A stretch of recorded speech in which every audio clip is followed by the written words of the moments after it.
আমার আশঙ্কা হচ্ছে বাংলায় কি 1946 সালের আগস্ট মাসের সেই ভয়ঙ্কর দিনগুলো ফিরে আসছে?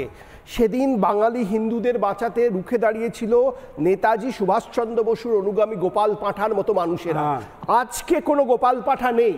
আজকে এমন পরিস্থিতি ময়ূক, বাংলা জ্বলছে কিন্তু মাননীয় রাজ্যপাল এখনো কেন্দ্রীয় সরকারের কাছে বাংলায় রাষ্ট্রপতি শাসনের সুপারিশ কিন্তু করছেন না। আজকে এমন অবস্থা ময়ূক, আমি যে কোনো আইনের বিরোধিতা করতে পারি, শান্তিপূর্ণভাবে করতে পারি, আদালতে গিয়ে করতে পারি, কিন্তু রাজ্যের একজন মুখ্যমন্ত্রীকে বলতে পারেন দেশের আইন তিনি মানেন না এবং তার রাজ্যে এই আইন বলবৎ হবে না, তাহলে কি পশ্চিমবাংলা ভারতের বাইরে? অথচ সেই মুখ্যমন্ত্রীর বিরুদ্ধে কোনো ব্যবস্থা নেওয়া হচ্ছে না। পশ্চিমবঙ্গকে বাঁচাতে এই মুহূর্তে মমতা বন্দ্যোপাধ্যায়কে বরখাস্ত করে, সরকারকে বরখাস্ত করে এখানে রাষ্ট্রপতি শাসন জারি করা উচিত।